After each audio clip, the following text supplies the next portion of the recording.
We're here in the gorgeous offices of Beverly Hills Cosmetic Surgical speaking with Dr. Fardad. Today we're going to discuss breast augmentation. Looking at your website, which by the way is www.perfectself.com, I found an interesting fact on there. Most people, when they elect to do breast augmentation, it's not to look buxom, it's to look normal. Majority of the clients that we have are, as I said, moms that they want to look good. They want to look like they did a few years back before the babies. We do have certain clients that look for that buxom look, and they want to because of their profession or whatever they desire.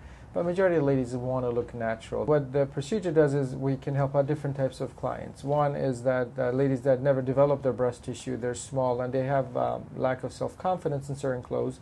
They don't have any issues as far as any medical problems, can benefit from this procedure.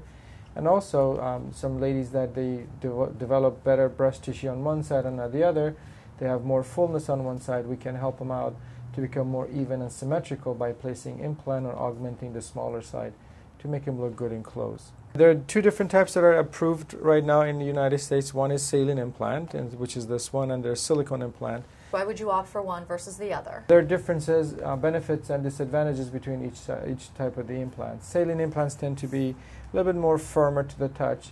They tend to have a little bit of a different feel compared to silicone does.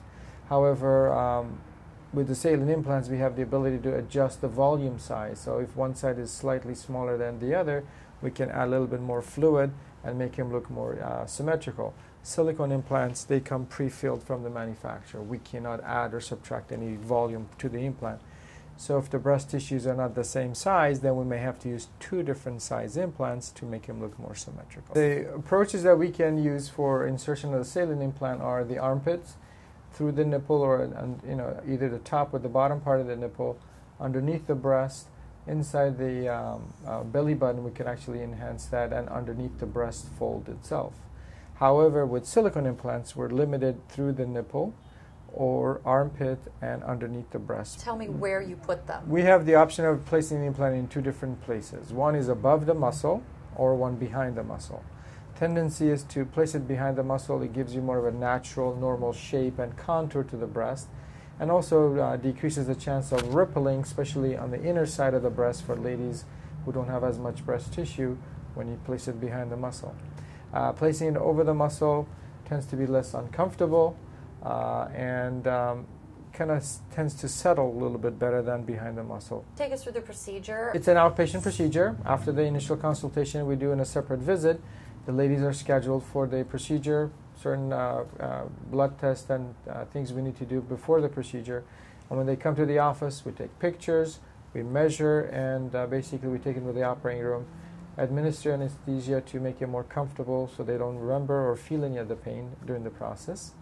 And the implants are placed, and there's about 40 minutes of recovery time that after that they go home. And the consultation, I just want to mention, is free, correct? Correct. What's the downtime? Within the first 2 to 3 days, there's a lot of discomfort, without a doubt. But after that, the body gets used to the expanded tissue. We don't recommend any sports participation about a good 2 to 3 weeks, sometimes a little longer, depending on how they heal and the recovery that varies from person to person. When can someone go back to work?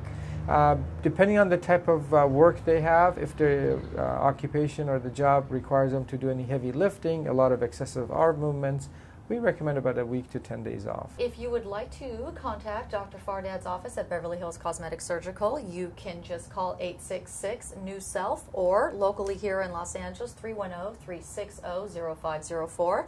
And Beverly Hills Cosmetic Surgical is located at 8500 Wilshire Boulevard, Suite 1020. Dr. Fardad, thanks so much for talking to us today about breast augmentation. My pleasure.